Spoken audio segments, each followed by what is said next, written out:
Oi, Laísa. Bom dia, como vai? Tudo bem? Bom dia, Deodato, tudo bem e você? Tudo jóia. Tira uma curiosidade, logo nesse comecinho, eu quero fazer uma pergunta para você que provavelmente, olha que mentiroso, eu já falei na prosa prévia que eu vou fazer, provavelmente você não esperava essa pergunta numa conversa voltada para o teu doutorado. Mas como eu já combinei, eu vou repetir. Tá vendo? Eu não engano quem está assistindo. Eu já combinei, mas vou perguntar. Isso que você está usando, por favor, tire a minha dúvida, porque eu pensava que tudo era a mesma coisa. É uma trança? O que que é? Isso que eu estou usando no cabelo é uma trança, né? Tem gente que pergunta se é dread, né? Se é box braids, enfim, tem vários nomes, várias nomenclaturas, mas esse especificamente é trança, né? É como se fosse um aplique de cabelo, né? Trançado junto com o seu cabelo, né? E aí é interessante a sua pergunta, porque já desmistifica, né? Essa questão da trança do cabelo negro, né? Muita gente me pergunta, por exemplo, se eu lavo o meu cabelo. Aí eu pergunto, mas você lava o seu? Você toma banho? Então, acho que já está respondido, né? Sim, eu lavo. E aí as pessoas, mas como? Eu falei, do mesmo jeito que você não toma lava no banho, né? Você entra na água, já passa o shampoo, lava. Da mesma forma que você lava o seu cabelo, eu também lavo o meu, assim. Mas eu Laísa, gostei. assim, pelo menos na minha perspectiva, não é por preconceito, sabe? Achar que todos são sujos. É que eu pensava que a trança, ao ser lavada, porque eu sou homem, né? Eu não uso tranças, não sei como é cuidar dela. Eu pensava que ela se desfazia ao lavar. Ah, não, não. Acho que é uma questão de higiene, né? Não, Assim, não, não não, dá para digo assim, ela ficar não, sem lavar. não, mas E ela se, ela não desfaz. O material, ele é resistente, né? Ele é um tipo, eu não conheço o material especificamente, mas ele é um material resistente, porque quando você trança na raiz, você faz meio que um entrelaçamento que prende o seu cabelo realmente na trança. Tanto que não dá para ver exatamente o meu cabelo, né? Só aqui na raiz, né? Que, por exemplo, já tem um tempo que eu fiz, aí começa a soltar. Mas, de fato, eu não vou ficar com ela para sempre, né? É uma média de 1 a 3 meses que você fica com a trança no cabelo, e aí você desfaz, você destrança tudo, desde a pontinha, né? nossa, deve ser caro o processo, hein? Então, é um processo demorado, né? Mas eu não acho tão caro. É porque a mão de obra é que é cara, né? O material exatamente em si ele não é caro, mas a mão de obra é, porque você leva de 6 a 8 horas, às vezes até mais, dependendo. Essa que eu fiz, né, que está na altura do ombro, um pouco mais abaixo do ombro, ela levou em torno de 7 horas para fazer, a moça que trança meu Nossa! cabelo. Aí você ficou estudando lá, sentada. Pior que eu sempre vou na intenção de estudar, né? Mas aí a gente acaba conversando, vai contando causas, né? E contando sobre a vida. E aí o tempo passa correndo. Aí para, por exemplo, eu gosto de trançar e ir cedo. Aí a gente vai cedo, chego lá umas 8, 9 horas, a gente para almoçar, né? E continua por volta das 6, 7 horas da noite, eu já encerrei. Nossa, a moça fica um dia numa Fico um dia trança. inteiro trançando o cabelo, É, é. a mão de obra não pode ser barata, né? Não, Deixa eu te perguntar uma coisa, não sei se você vai saber. Você falou de um tipo de cabelo afro, né? Me corrija, por favor, se eu estiver usando alguma expressão que seja errada, porque eu desconheço. Eu fui com a minha esposa uma vez no Pelourinho, lá em Salvador, e fiz o que eu chamo de dread, assim. O dread ele fica rente na cabeça mesmo, assim? não, na verdade o que você fez foi a trança nagô, né? O que eles chamam de trança nagô ou trança rasteira, né? Que é quando você usa o próprio cabelo, né? Pode colocar um aplique também, um complemento, mas que fica grudado no couro cabeludo. Esse tipo de penteado, ele é muito comum também. Quando eu era criança, minha avó trançava meu cabelo dessa forma. Mas chama trança nagô. Quando você está fazendo uma trança na água, eu acho que as pessoas nem se apropriam disso. Algumas. Mas você está trazendo toda uma cultura ali no teu visual, né? Eu acho que essa é a questão quando você fala de apropriação cultural, né? Por exemplo, eu acho que a questão, e aí é um pouco polêmico até o que eu vou falar, né? Meus irmãos e irmãs negras provavelmente não vão concordar comigo, mas eu acho que o que se pede é que você entenda todo o contexto por trás dessa trança nagô, né? Porque, por exemplo, quando uma mulher negra ou um homem negro faz uma trança nagô, ele não tem a mesma, ou trança comprida como a minha, ou qualquer tipo de cabelo afro, ele não tem a mesma receptividade que uma pessoa branca, né? Quando uma pessoa branca faz dreads, por exemplo, né, dreadlocks, ela é vista como bonita e estilosa, e o negro e a negra, ela é vista como suja, né, como hippie, maltrapilho, né? E aí a questão da apropriação cultural, ela se dá nesse sentido, pelo menos o modo como eu entendo, né? Que uma pessoa branca, quando ela faz isso, ela não carrega em si toda a ancestralidade que uma pessoa negra faz, quando ela faz, né? Uma pessoa branca, quando ela faz... Eu não estou falando que é proibido para uma pessoa branca fazer tranças, dreads, tudo Mas é mais. mal visto pela comunidade negra, sob essa perspectiva? Sim, porque dificilmente você vai encontrar uma pessoa branca. Na verdade, se uma pessoa branca entende realmente sobre essa questão de apropriação cultural, ela nem vai pensar em fazer uma trança, Ah, né? tá. Mas olha Aí para às você vezes você ver. fala, mas os negros alisam o cabelo, mas aí é toda uma outra questão, né, de padrão de beleza, de aceitação cultural, né, de opressão da cultura negra, né, em favor da cultura branca, que a gente se vê obrigado a alisar cabelo, por Olha que exemplo, né? interessante, viu, Laísa? É interessante, sabe por quê? Na minha perspectiva, hoje eu já nem tenho como fazer, mas se eu fizesse, sabe, assim, por que que eu faria? Justamente por entender ah, tudo que o branco fez ao longo da história, especificamente aqui no Brasil. Você vai ampliar no nosso bate-papo, você vai para os Estados Unidos, né? Mas depois da vinheta a gente vai falar sobre isso. Eu estaria errado, mas com uma intenção correta, por refletir e me alinhar com o pensamento de resistência afro. É assim que eu penso e por isso eu usaria. Mas aí, pelo que você está falando, eu já pensaria o seguinte: não vou usar, porque eu vou entrar numa esfera que, em vez de agregar, só vai atrapalhar. Mas tudo bem, é legal conversar sobre isso. Eu tinha dado uma lida, viu, quando eu li sobre apropriação cultural, assim, superficialmente. Agora que a gente vai conversar um pouco mais, eu estou entrevistando outros pesquisadores, inclusive teólogos negros, que são bem interessantes, aí da Unicamp, depois a gente conversa sobre isso. Uhum. Eu comecei a pensar assim, puxa vida, assim, alguns conceitos que eu tenho sob a perspectiva de uma leitura da percepção, da visão do século XXI, eu estou equivocado. Eu não posso trazer a minha interpretação isolada e querer que ela seja aceita. Ô, Laísa, você falou de que existem tranças, existem dreads, que não foi o que a minha esposa fez, que na verdade ela fez, foi trança nagô. Gostei mais ainda do nome. E quais são os outros tipos de cabelos afros aí que você sabe que existem? Mais por curiosidade, eu desconhecia quase todos. Eu não conheço muito de trança, né? Até porque eu não sou transista.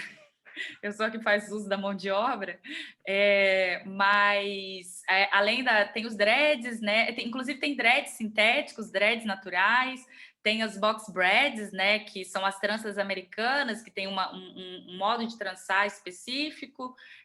Tem os twists também, que seriam aquelas tranças de duas pernas. E aí tem todo um modo de fazer que ele não se desfaz também, né? Porque trança de duas pernas é só você cruzar, né? Ficar cruzando as coisas. Mas aí as transistas, elas têm um modo de fazer que fica fixo. Inclusive, você pode lavar, né? Prender, fazer penteado, que ela não se desfaz, né?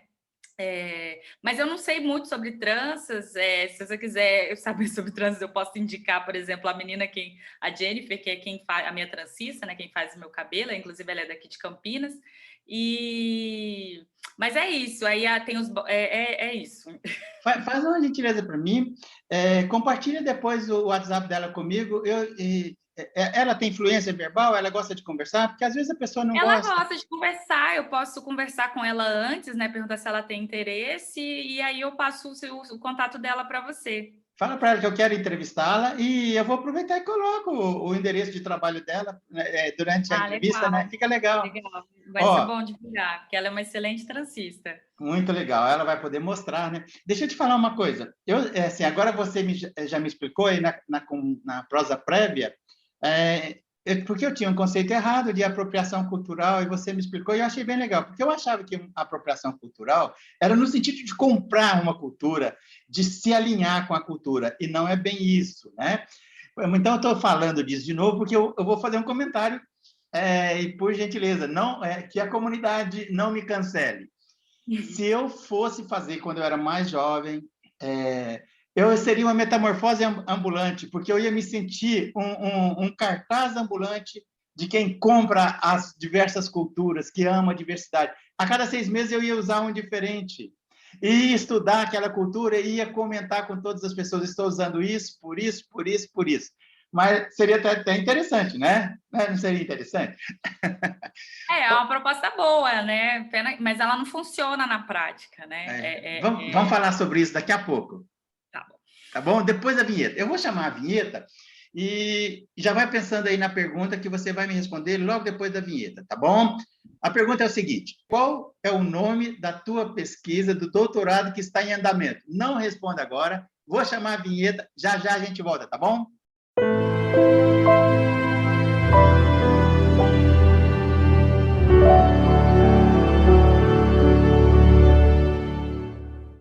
Ok, como eu comentei na primeira parte, na introdução, na prosa com a Laísa, aprendi algumas coisas da cultura afro que me deixam encantado, sempre me deixaram, e achei bem legal, viu, Laísa? Mas agora a gente vai falar sobre o seu doutorado. Qual foi, se é que já tem o nome, ele está em andamento, né? O nome do teu doutorado? Então, é uma excelente pergunta que não tem resposta, né? A minha pesquisa ela está em andamento, né? Ela veio sofrendo não, né? Mas ela veio a ter algumas readequações em questão de tema e pesquisa, e aí acabou que o nome original que eu tinha entrado no processo do meu projeto, né, não é mais condizente com a pesquisa que eu estou fazendo. Né? Quando eu entrei no programa de filosofia, no doutorado, o nome do meu projeto era o conceito de as intelectuais negras e o conceito de interseccionalidade. E aí, no decorrer da minha pesquisa, eu fui vendo que o conceito, trabalhar apenas o conceito para uma tese não era suficiente. Né? E aí os caminhos me levaram a trabalhar o conceito de liberdade em Davis. Assim. E aí, se você me perguntasse agora, né, como você me perguntou, se um nome provisório para minha pesquisa seria o conceito de liberdade no pensamento de Angela Davis. Ok. Você pode contextualizar a Angela Davis tanto para a própria academia, que a proposta do meu canal é buscar um diálogo entre academia, com perguntas e respostas mais acadêmicas, tanto quanto falar com o grande público. Então, eu gostaria que você contextualizasse para o grande público aquela parte das pessoas que estão nos assistindo que nunca ouviu falar nela. Você pode contextualizar no tempo e no espaço e falar um pouquinho da importância dela? Certo, então vamos lá. Vou falar um pouco sobre a biografia da Davis, que eu acho que é importante começar a partir disso, e aí, no decorrer da minha fala, eu vou falando um pouco da contextualização, né? A Davis é filósofa, né? É importante falar que ela é uma filósofa, né? Muita gente, quem ouviu falar sobre Angela Davis, né? Ouve falar que ela é uma ativista, mas ela não deixa de ser ativista, ela é filósofa e ativista, né? A filósofa e ativista Angela Davis, ela nasceu em 44, né, no sul dos Estados Unidos, no estado do Alabama, assim, e ela nasceu num período de segregação racial, né, de vigência das leis de Jim Crow, que eram leis, né, que estabeleciam separados, mas iguais, né? Por exemplo, que dividia a calçada para negros e calçadas para brancos, lojas para negros, lojas para brancos, bebedouros para negros e brancos, né? Assentos de ônibus para negros e assentos de ônibus para brancos. Enfim, tem vários, por exemplo, filmes, né, que a gente pode ver que mostram claramente como que era essa segregação racial. E aí a Davis, ela nasce nesse contexto, né? Ela é filha mais velha de um casal de professores, né, que inclusive é algo que é diferencial de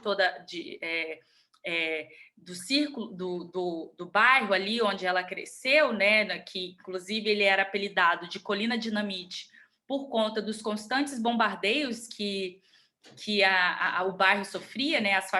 As casas de família negras eram constantemente bombardeadas e os pais, né, como professores, né, foi um diferencial muito grande na vida dela. E o pai dela, né, deixa de ser docente para virar dono de posto de gasolina, para poder aumentar, né, a renda da família. A mãe continua ministrando aulas para o primário. E aí a Davis, ela tem desde pequena, né, uma consciência, ela vai sendo incutido nela uma certa consciência política. Os pais, eles participavam de movimentos pela associação de cor, né, de homens e mulheres de cor, eles tinham amigos próximos do Partido Comunista, e a Davis, né, nesse meio, né, foi crescendo com um certo ar de resistência, de luta pela liberdade da população negra, né? E aí a carreira acadêmica dela é muito interessante porque é bem estelar, assim, eu diria, né? Ela estuda, né, no primário numa escola segregada, né? Que ela, inclusive, na autobiografia fala que se surpreende, olhando hoje, né, ela se surpreende, né, porque ela aprendeu muito mais nessas escolas segregadas, embora fosse precária estruturalmente, né? Ela fala, por exemplo, de carteiras quebradas, né, de livros rasgados, e aí quando vinha a supervisão, né, do Estado, os professores exigiam deles que eles se comportassem como brancos, enfim. E aí ela consegue bolsas de estudos no decorrer da sua trajetória acadêmica, né? Tanto no ensino médio, aí ela sai do sul dos Estados Unidos e vai para o norte, para Nova York, né, para estudar numa escola integracionista, e lá ela conhece o socialismo na aula de história, e aí ela se interessa pelo socialismo por conta própria, e aí ela consegue uma bolsa de estudos para Brandeis, né, para estudar literatura francesa, que é uma parte importante, né, que todo mundo acha que ela é filósofa, mas ela estudou literatura francesa na graduação. Ela vai fazer pós-graduação na Alemanha em filosofia com Adorno. E aí, nesse processo com Adorno, né, nos anos 65, 66, que ela termina a graduação, né, o movimento pela libertação negra nos Estados Unidos passa por uma transformação radical, e aí ela se encontra num dilema, né? Ela fala, e agora? Eu fico aqui na Alemanha e termino meu doutorado, ou eu volto para os Estados Unidos para fazer parte dessa luta? E aí ela volta. Ela resolve voltar, ela até conversa com o Adorno, e o Adorno fala para ela que ela não pode ser... Ou ela tem que escolher, ou ela é ativista ou ela é teórica. Os dois não dava para ser. E aí, com essa fala do Adorno, ela resolve voltar, mas ela volta com uma excelente carta de recomendação dele para continuar o doutorado sob orientação do Marcuse na Universidade da Califórnia. Então, ela sai da Alemanha, né, volta para os Estados Unidos para participar do movimento pela libertação negra, né, que vem tomando espaço na mídia, tomando espaço na luta por resistência. E aí, quando ela volta, né, um dos pré-requisitos para ela conquistar o título de doutorado é dar aula, né, se tornar docente da universidade. E aí, ao mesmo tempo em que ela se torna docente, ela se filia ao Partido Comunista. E aí ela sofre perseguições dentro da universidade por conta da sua filiação ao comunismo. Embora antes disso, né, a Davis ela sempre se declarou comunista, mas ela não participava ativamente de nenhum coletivo ou não estava afiliada ao partido, enfim. Ela só vai se filiar em 69, quando ela é demitida, e aí logo depois ela sofre uma perseguição política, né? Como ela vai se tornando destaque, né, nas lutas ativas, eles escolhem a Davis, né? Não sei se foi aleatoriamente, mas eles escolhem ela como o rosto que deve ser perseguido por conta dessa resistência negra, por conta dessa associação ao comunismo.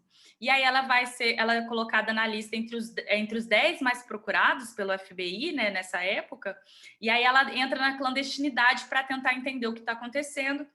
né? Ela não tinha certeza se ela deveria fugir do país, se ela se entregava, e acabou que ela foi encontrada, né, pelo FBI, ficou presa, né, por 17 meses, que é, inclusive, ali tem uma transformação radical do seu pensamento, principalmente em relação à condição carcerária, né, às prisões e tudo mais, que ela passa a ser reconhecida também por reivindicar um abolicionismo penal. E aí um fato interessante desse período é que ela mesma escolhe se defender, né? Ela tem toda uma equipe de advogados, mas no julgamento ela ela fala, né, em nome dela mesma, tanto na abertura quanto no encerramento do seu julgamento. Você sabe se tem vídeo desse julgamento? Olha, tem um documentário da Angela Davis, se eu não me engano, de 2012, 2013, eu não lembro exatamente a data, eu vou procurar e te mando. Você acha no YouTube, você paga acho que R$3, é R$2,99 para assistir, né? E tem outras plataformas também, acho que se pesquisar encontra. E aí tem alguns trechos, tem muitos trechos do julgamento dela, de como que foi. E aí, tanto que nesse período da prisão é quando o rosto dela começa a ficar conhecido, né? Porque o mundo conheceu Angela Davis a partir da prisão dela, né? Surge a campanha Libertem Angela Davis e todos os prisioneiros políticos, eu acho que é importante falar isso, né? Porque a Davis, ela sempre se preocupou em não ser representante de um movimento. Ela sempre nomeou outras pessoas, sempre trouxe outras pessoas com ela, sempre se preocupou em citar nomes, né? E aí, na campanha, por exemplo, foi uma reivindicação dela que se colocasse Libertem Angela Davis e todos os prisioneiros políticos. Né? Aí ela vai solta, né? Ela consegue ser inocentada depois de 17 meses, ela se candidata como vice-presidente pelo Partido Comunista nas eleições de 80 e 84, não tenho certeza. Né? E ela volta para a Universidade da Califórnia como professora, né? Acho que é interessante esse fato, porque o governador da Califórnia, na época, quando ela foi demitida, falou que ela nunca poria os pés na universidade novamente. E aí ela volta para lá como professora de estudos negros, gênero, filosofia, política, enfim. Agora ela é professora aposentada, né? E ela está sempre na mídia aí, fazendo discursos, né, entrevistas e tudo mais. Ela até veio no Brasil em 2019, se eu não me engano, acho que foi a última vez que ela veio. Eu consegui assistir a palestra dela. Aonde foi?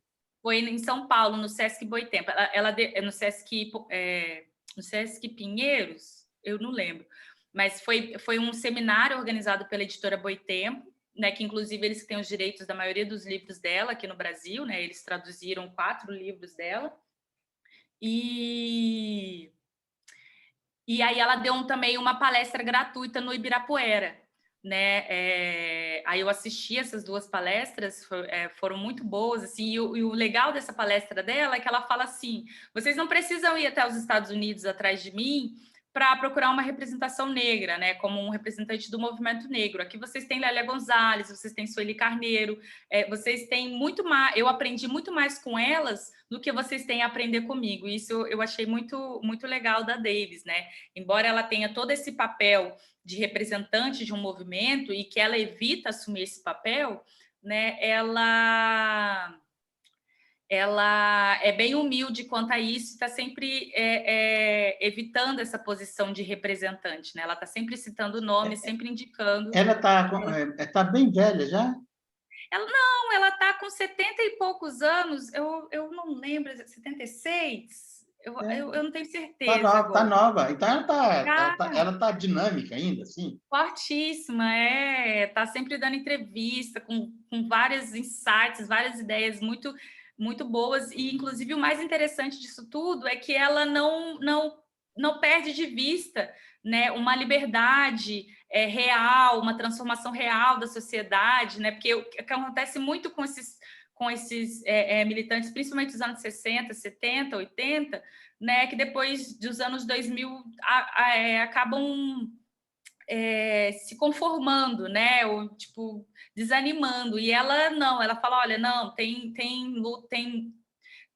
como sim a gente transformar essa sociedade, né? E aí as pessoas perguntam para ela, mas como? Ela falou assim, aí já não é comigo, porque a minha geração já fez o que ela podia fazer, né? Agora são vocês jovens que devem pensar em novas estratégias, em novos caminhos de transformação real da sociedade. Mas o que a gente não deve perder de vista é uma crítica ao capitalismo, né, que está sempre constante no pensamento dela, né, uma crítica ao sistema interligado de opressão, que é uma das inovações que ela, assim como outras teóricas negras, na década de 80 trazem para a academia, né, que é um debate que possibilita a ampliação de todo o pensamento sobre as relações de poder, sobre as relações de gênero, sobre o capitalismo, enfim. Eu acabei me perdendo na pergunta. Não, tá ótimo, tá maravilhoso. E não se perdeu não, tá? Tá muito legal. Você falou comigo, quando a gente começou a trocar algumas ideias sobre esse nosso bate-papo, de um livro. Mostra o livro aí pra gente, deixa eu ver. Então, o livro mais famoso da Angela Davis... Espera só um pouquinho, vamos posicionar ele legal. Angela Davis, Mulheres, Raça e Classe. Ok. Fala um pouquinho sobre esse livro. Certo. Esse livro aqui, ele é um dos mais famosos da Angela Davis, né, no Brasil. Ele foi publicado originalmente em 1981, né, no período em que ressurge todo um debate sobre a cultura negra, sobre o período de escravização nos Estados Unidos, e ele vai ser publicado no Brasil apenas em 2016 pela Boitempo, como eu já falei, né? Esse livro, ele é muito importante, né? Não só porque ele é o segundo livro, na verdade, publicado pela Davis, né? Mas ele é importante não só porque ele traz, né, uma perspectiva interseccional, né, o reconhecimento da existência de um sistema interligado da opressão, como ele é também uma tentativa de reconstrução da narrativa da história do povo negro nos Estados Unidos. Por quê? O que é que acontece? E aí a Davis até fala disso no primeiro capítulo, né? Até então, as narrativas que se tem sobre a história do povo negro nos Estados Unidos, ele é repleto de camuflagens, ele é repleto de inverdades, de estereótipos, né? Eles são escritos, na maioria, por homens brancos, inclusive. E aí a Davis, né, ela entra nessa pegada de escrever, de reconstruir uma narrativa condizente com a realidade. Né? Ela, assim como a Bell Hooks, a Patricia Hill Collins, são outras autoras que também fazem essa reconstrução narrativa, né? E aí a Davis, ela vai começar no Mulheres, Raça e Classe, ela vai começar o livro, né, pontuando aonde inicia a história da mulher negra. E por que ela começa com a mulher negra? Não só devido à ausência de narrativa sobre as mulheres negras, né, porque o que se tem são histórias sobre o homem negro como protagonista da história do povo negro. Ela vai, então, começar a partir das mulheres negras, né, para poder mostrar que as mulheres têm um protagonismo, sim, na história do povo negro, né, na história de resistência e lutativa por libertação, como também entendendo a relação que a mulher negra possui com o trabalho, com as questões de gênero e as questões de raça, que a gente vai poder entender as questões de opressão na atualidade. A Davis, ela escreve pontualmente isso, né? E aí, o Mulheres, Raça e Classe, ele é um livro interessante porque, diferente de toda a tradição, né, acadêmica, ele não tem uma introdução e nenhuma conclusão.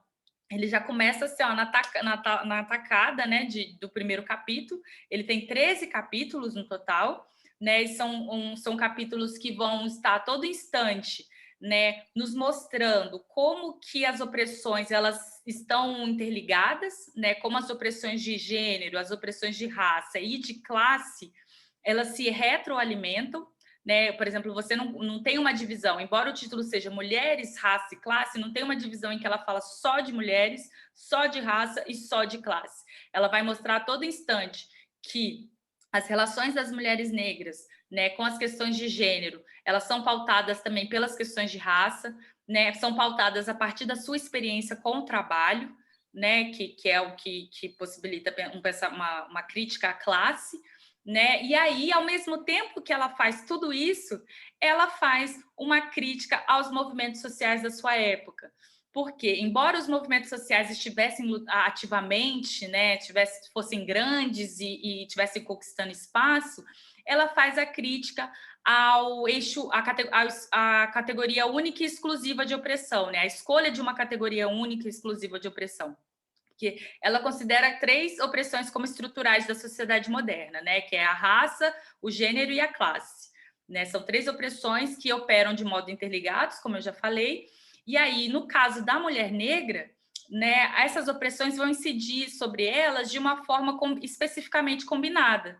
Né? A mulher negra, aí no caso, a mulher negra ela não pode escolher qual opressão para ela é mais importante, se vai ser gênero, se vai ser raça ou se vai ser classe.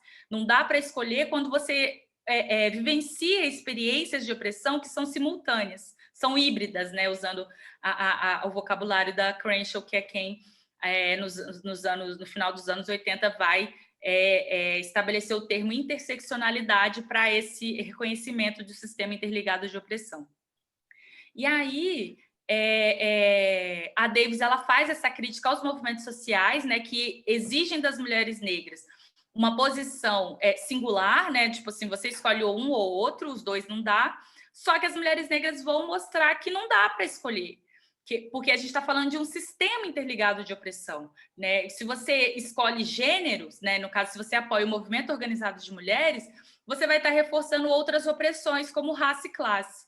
Né? No caso, ela vai criticar, por exemplo, a categoria mulher, né, que é eleita pelo movimento organizado de mulheres, que acaba representando apenas as mulheres brancas e de classe média, né, deixando de fora as mulheres negras, as mulheres trabalhadoras. Né, no movimento pela libertação negra, né, o representante é sempre o homem negro, né? Mas e aí os homens negros, né, podem ser machistas, né, podem ser classistas, enfim. A proposta do Mulheres, Raça e Classe é uma reflexão, né? É a proposta para que os movimentos sociais façam uma autocrítica, né? É uma crítica ao universalismo, né? Por exemplo, ao criticar a categoria mulher, né? É um chamado para que a gente também reconheça esse sistema interligado de opressão, né? E que amplie essa percepção da opressão para que a gente possa sim criar caminhos, né, estratégias efetivas de luta para o fim desse sistema. Ô, Laísa, eu não vou entrar... o assunto é tão extenso que, às vezes, eu fico querendo sair pela tangente para conversar sobre outras coisas. Não me permito. Sou cartesiano, tenho uma espinha dorsal aqui da nossa conversa, mas eu vou fazer só um comentário e depois vou fechar, mesmo porque você conhece.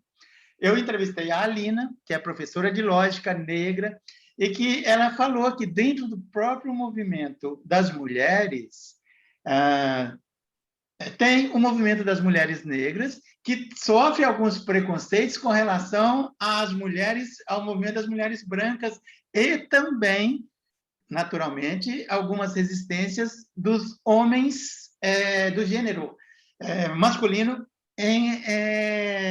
branco. Então, vou fechar parênteses, porque só isso aí já vai dar outra live. De repente, quem sabe, eu, você e a Alina. Já pensou que legal? Oh, ia ser ótimo, prazer. Vai ser ótimo, me lembra disso, tá bom? Deixa eu voltar aqui no sequenciamento. Qual foi o legado da escravidão? Pergunta dividida em 2 partes.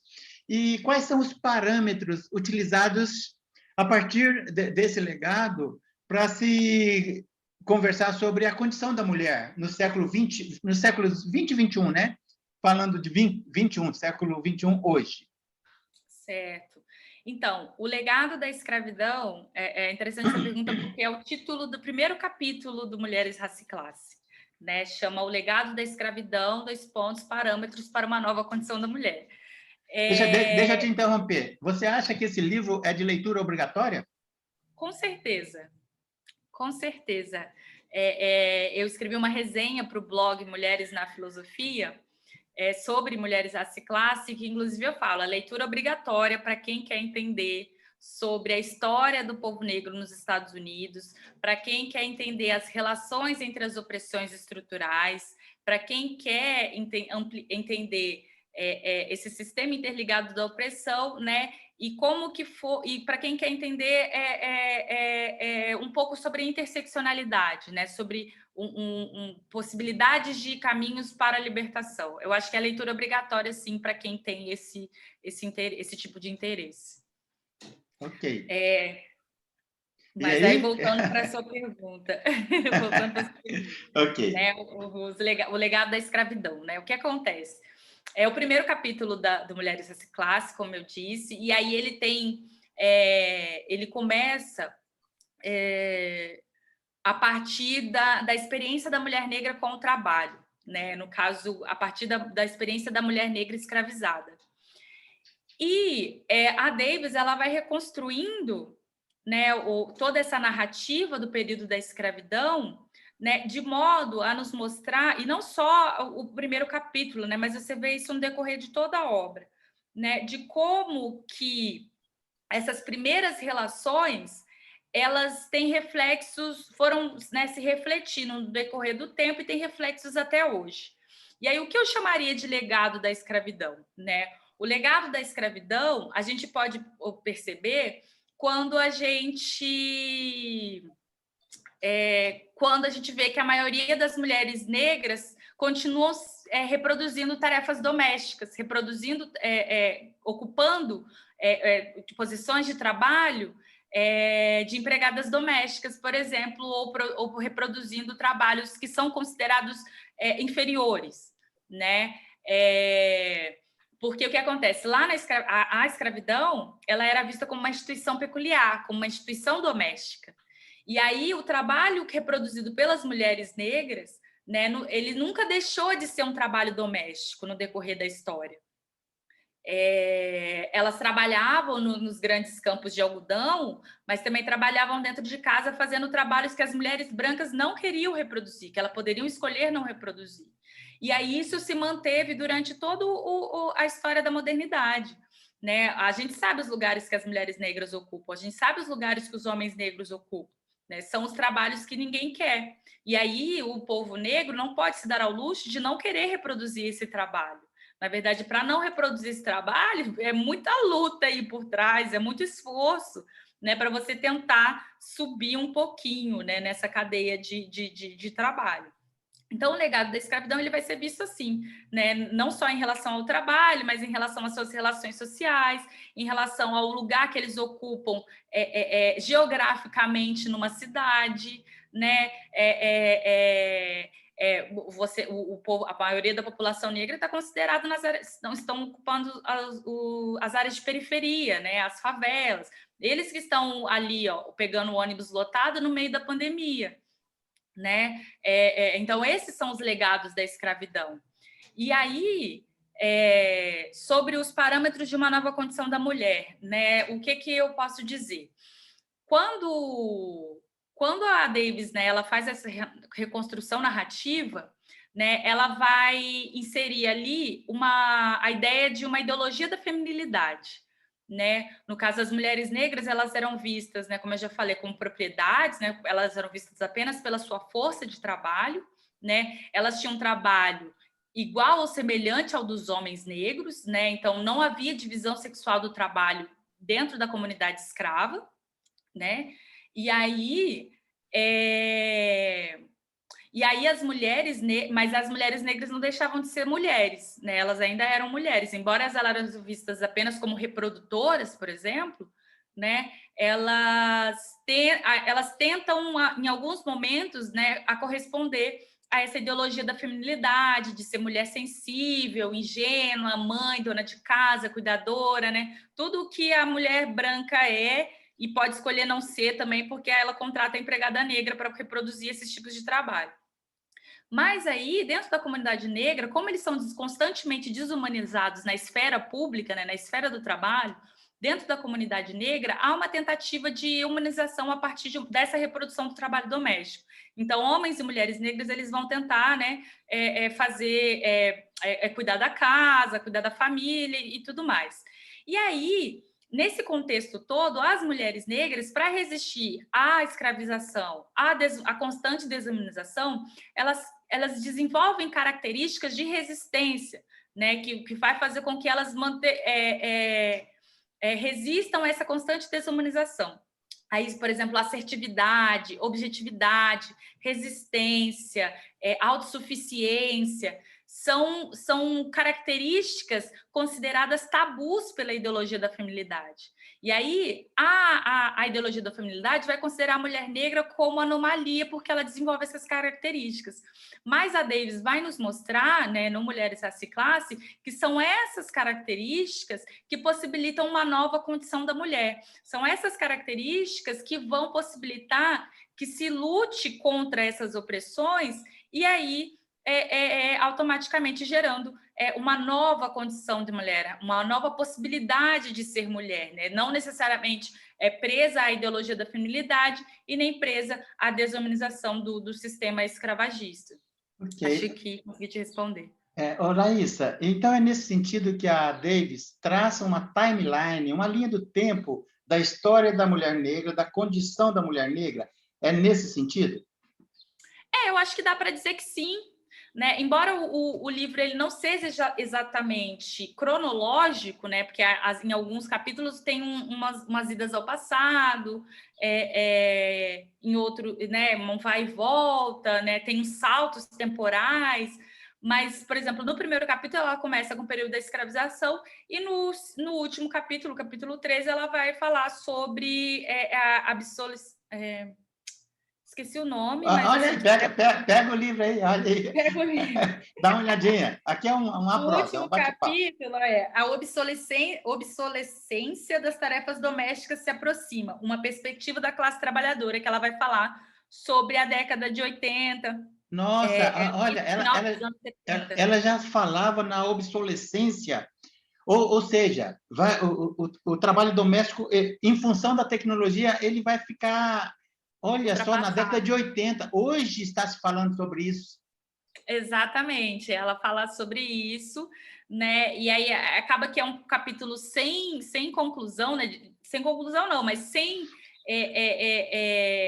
uma explicação de como que isso aconteceria, né? Mas ela faz uma reconstrução, por exemplo, né, de como dos movimentos sociais que reivindicam, por exemplo, salários para as mulheres donas de casa, né, como se uma tentativa de reconhecimento de que o trabalho doméstico é um trabalho que precisa ser remunerado.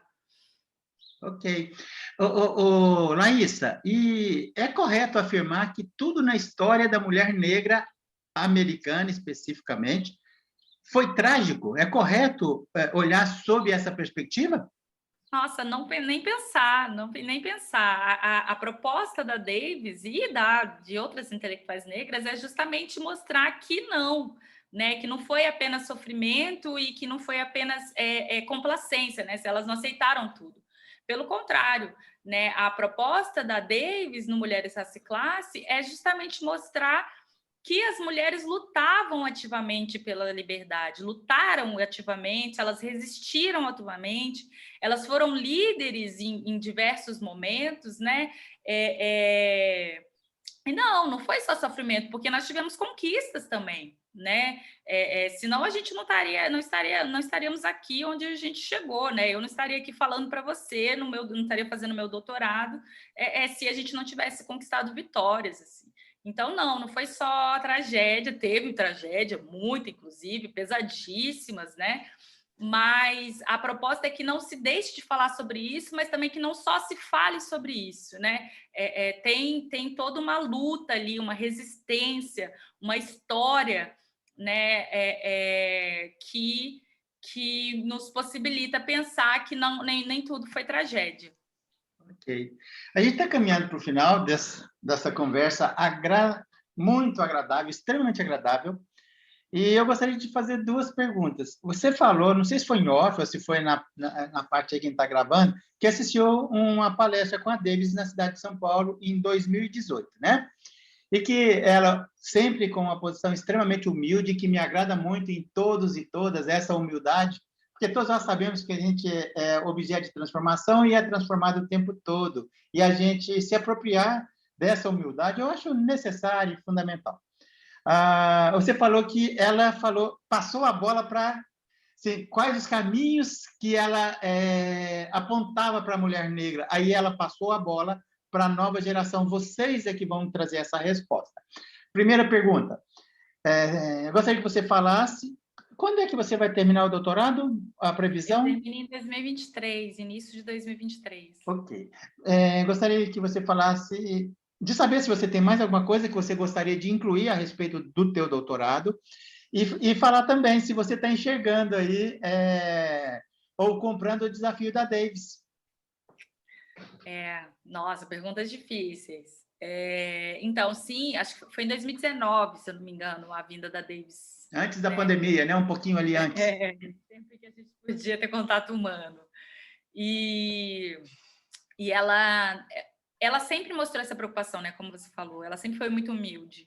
E aí e todo lugar que ela vai, se você vê as entrevistas, ela sempre tem uma preocupação em citar nomes locais, né? No caso, ela vai cita Lélia Gonzalez, ela cita Sueli Carneiro, ela cita Preta Ferreira, né, que na época tinha acabado de ser solta, enfim. E aí, ela fala, né, que tem muito mais a aprender com a Lélia, né, do que a gente com ela.